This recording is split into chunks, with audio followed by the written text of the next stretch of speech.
የመረጋጋቱ ነገር ምናምን አልነበረም እና በሱ ከሱ ባህሪ ባልተለመደ መልኩ ይሄ መነጫነጭ መቆጣት ምናምን ነበር።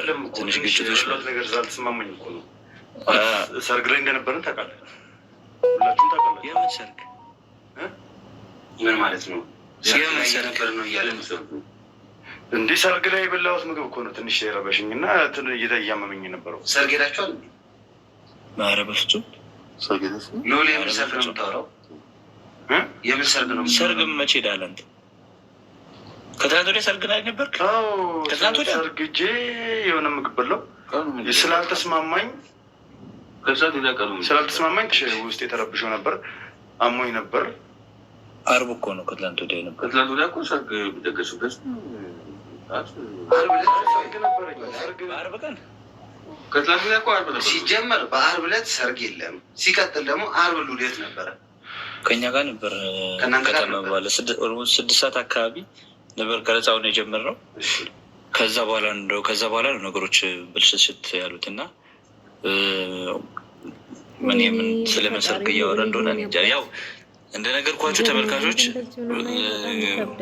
እንዴት ማስረዳት እንዳለብኝ አላውቅም። እኔ ቀረጻውን ከመጀመራችን በፊት የነበሩ ነገሮች ነበሩ። ከዛ በኋላ ደግሞ ቀረጻውን ከጀመረን በኋላ ደግሞ ይሄ ችግር የለውም። ስ ምንድነው የምታስታውሰውን ነገር የማስታውሰውን ነገር ነገርኩህ። በቃ የጓደኛዬ ሰርግ ነበር። ሰርግ ላይ ነበርኩኝ። እሺ ምግብ በላውኝ። ያ ምግብ አልተስማማኝም ነበር። ጥሩ ከማን ጋር ነው የሄድከው? ከትላንት ወዲያ እኮ አርብ ነበር። ከማን ጋር ነው የሄድከው? እንዴት ከማን ጋር ነው የሄድከው? ብዙ ልጆች አብራችሁ የነበራችሁ ከጠባቂዎችም አብረው የነበሩ አይደል እንዴ? ምኑን አብሉብን በመድኃኒዓለም። ጠዋት እኮ እናንተ 4 ሰዓት እኮ የተገናኘ ነው። 4 ሰዓት ነው የተገናኘ ነው። ከዛ በኋላ ትንሽ ታመምክ። ቀረጻውን ከጀመረን በኋላ ትንሽ ነገሮች ጥሩ አልሆኑም። ከዛ ወደ ሆስፒታል ወሰድን። ሚኪ ከዚህ ምንም አይነት ሰርግ አልነበረም። ለምንድን ነው እንደዚህ ያላችሁ አልገባኝም። ሚኪ በታመመበት ሰዓት ላይ ሲወድቅ ጭንቅላቱ መምታት እንደዚህ አይነት ነገሮች የተፈጠሩ አልነበሩም። እሱ ጭራሽ አልወደቀም። ጭራሹ ነው መውደቅ አልወደቀም። ግን ይሄ ራስን መቆጣጠር ምናምን የምትናገራቸውን ነገሮች በትክክል ያለመናገር፣ ጥያቄውን ስንጀምር ለእሱ ጥያቄዎችን ሲያቀርብ ልክ ትክክለኛ ጥያቄዎችን አልነበረም ሲያቀርብ የነበረው። እንደሌላ ጊዜ ራሱን በደንብ እንትን አላለም ነበር። ከዛ በፊት እንዳልኩ ይሄ ከልጆችም ጋር ምናምን መጨቃጨቁ ምናምን አንዳንዴ ያው ስራ በትክክል ካልተሰራ እንትን ትላለህ፣ ያው መቆጣት ምናምን ነበር። ግን የዛን ቀኑ ደግሞ ትንሽ ገፋ ያለ ነበር ቁጣው ምናምን እና ምናልባት በቃ ጥሩ እንቅልፍ አልተኛ የሚለው ነገር ስለነበረ እኔም ዝም ብዬ ወደ እንትኑ ገባል። በቃ ሁሉ ነገር የተፈጠረው አርብ ዕለት ላይ ማለት ነው። አርብ ወደ 5 ሰዓት አካባቢ። ከዛ እሱ 6 ሰዓት ላይ መጣ። ከዛ ወደ ሐሙስ መለሰኝ። ሐሙስ ላይ ምንድን ነው የሆነው? ሐሙስ ላይ ስትለያዩ የነበረው ነገርስ እንዴት ነበር? ሐሙስ በጣም ምንም በጥሩ ጤንነት ነው የተለያየ ነው። ቢሮ ነው ያልነው አንዳንድ ነገሮችን እንትን ስናደርግ። ሐሙስ እንደውም ምንም አይነት ቀረጻ አልነበረም። ጥሩ ቀን ነበር ያሳለፍነው። በጣም ጥሩ። የሚያጠራጥር ነገር ምንም ነገር አልነበረም ማለት ነው። ሐሙስ ላይ ምንም ነገር አልነበረም። ለዛም ነው በቃ ይሄ እንደዛ ሲሆን ምናልባት ጥሩ እንቅልፍ አልተኛም ምናምን የሚለው ነገር የነበረው እና ቀጥታ እናቱም ጋር ሸኝተውት ነው የተመለሰው። እናቱ ጋር ሸኝተውት ነው የተመለሱት እነሱ። ያደረውም እናቱ ጋር ነው። እናቱ ጋር ነው ያደረው። ምንም የተለየ ነገር አልተፈጠረም በዛ ምሽት። ከሰዎችንም ያገኘነው ሰው የለም። ሐሙስ እንደውም ማንንም አላገኘንም። ቢሮ ስንሰራ ነው ያለው። ከዛ በማግስቱ ግን ዳንኤልን ቀጥረ ነው ስለነበር ከዳንኤል ጋር ተገናኘን። ዳንኤል እንደውም አርፍዶብን ስለነበር ሴታፕ ካደረግን በኋላ ነው የመጣው። በቃ ያው እንደነገርኩ ቁርስ አብረን አልበላንም። ቁርስ እየበላን እኛ ጠበቅ ነው። እሱ ወደ 4 ሰዓት ምናምን መጣ ልውል። ከዛ ዳንኤል ወደ 6 ሰዓት መጣ። ከዛ ቀረጻውን እንደጀመርን ትንሽ የሆነ ልክ ያልሆኑ ነገሮች ነበሩ። በቃ እየቀለደ የሚመስልበት ሁኔታ አለ አይደል? ማይመለከት ወይ ቪዲዮን ታየዋለህ። ቆይ ቪዲዮን ታየዋለህ አንተ ራስህ። የነበረው ነገር ጥሩ አልነበረም።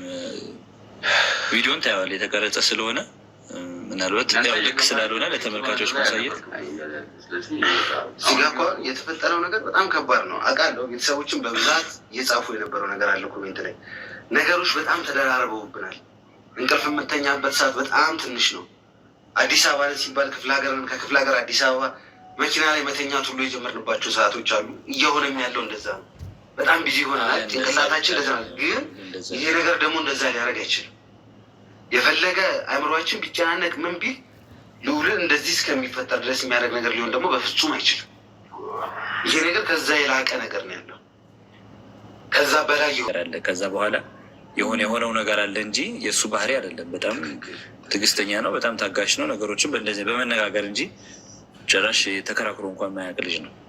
ትክክል። ሁሉም የሚመሰክረው ነገር ነው። የልዑል ባህሪ እኮ ምንም እንትን የሚባላት ነገር አይደለም። እንደዛም ቢሆን ከማንኛውም ሰው ስህተት አይታጣም። ስህተት አለ። ያን ስህተት ደግሞ አንድ ላይ ሆነን ያንን ነገር የምናርመው። ነገር ግን እንደዚህ አግሬሲቭ እስከመሆን ድረስ ካሜራ ወስዶ እስከ ግድግዳ ላይ እስከ ማጋጨት ድረስ የሚያሳየው እኮ ኮምፕሊትሊ ልዑል አይደለም ማለት እኮ ነው። ይሄ ሰው በምንም አይነት ሁኔታ ልዑል እንደዚህ ሊያደርግ አይችልም። አክስቴ ግን እኮ ሰርጉ ላይ ነበረች። እንግዲህ አክስቴ እኮ ሰርጉ ላይ ነበረች። ሰርግ የምትለው ቀን እኮ ዓርብ ቀን እኮ አክስቴ ሰርጉ ላይ ተገኝታለች እኮ። ሐሙስም አብረን ነው ያልነው እኮ እንኳን ሐሙስ እንኳን ቢሆን ሰርጉ የአንዳርጋቸው እህት እኮ ሰርጉ ላይ ነበረች። እንደውም በጣም ስለምትጠላኝ እዛ ግን በቃ ስታስመስል ነበር። ምን እያለች በቃ የወንድሜ ልጅ መጣ ነው እያለች ወንድሟ ልጅ እንዳልሆንኩ እያወቀች የወንድሜ ልጅ እኮ ነው ወንድሜ ልጅ ምናምን እያለች በጣም ተስተል ነበር። አውቃ ስታስመስል ነበር እኮ እንደሚወደኝ ነው ሲያረጋት ነበር። በዓርብ ቀን እኮ ሰርግ ተካሂዶ አያውቅም። የለም በዓርብ ቀን ሰርግ። ዓርብ ዕለት ደግሞ እንደሚሆን ከሆነ ሙሉ ቀን ያሳልፈው ከእነሱ ጋር ነው። ከትላንት ወዲያ ዓርብ ነው። ከትላንት ወዲያ ደግሞ ዓርብ ነው። እስኪ ቆይ ተረጋጋኝ። ጎሽ ተው ወይ ሉሌ እንደው እስኪ ቆይ እኔ እኮ ምን መጠየቅ እንዳለብኝ እራሱ እኮ ግራ ገባኝ። ከእነሱ ተለይተህ ያገኘኸው ሰው ነበረ? የተገናኘኸው ሰው አለ? አይ እኔ ወርቁን ነበር ስፈልግ ነበረው ግን ላገኘው አልቻልኩም። የት የሆነ ቦታ አለ ብሎ ወርቁን ስፈልግ እንደነበረ አውቃለሁ። ማን ነው እዚህ ቦታ አለ ያለህ? መቼ ከኛ ተለይተህ? ሉል እንዴት ነው ጓደኞችህን የስራ አጋዞችህን የሚጠብቁን ሰዎች ሳትይዝ ወርቁን ፍለጋ ሄጃለሁ የምትለው? ማን ነው እንደዚህ ኢንፎርሜሽን የሚሰጥህ? ነበሩ 3 ልጆች ምናምን አብረውኝ ነበሩ። ማን ናቸው ግን አብሮኝ ነበሩት? ሚኪ አንተ አልነበርክማ? መቼ ነው ነበረ? መቼ ነው? ወርቁን ለመፈለግ የወጣንበት ቀን እኮ የለም። ከዚያም በፊት የተለያዩ መረጃዎችን እያሰባሰብን ነው እንጂ ሰዎችን ልከናል። በእርግጥ ወርቁ ያለበትን ቦታ አለ የተባለበትን ቦታ እንዲያረጋግጡ ሰዎችን ልከናል።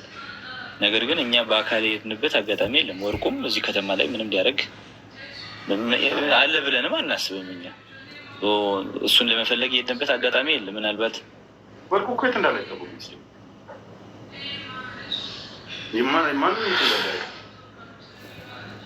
ይሄ በዚህ ሰዓት ላይ ሁሉም ሞቷል ይላል፣ ሁሉም ተቀብሯል ይላል፣ ሁሉም ሀዘናችንን ግርማችንን ወጥተናል ይላል፣ ቀብረነዋል ይላሉ፣ አለ ይላሉ።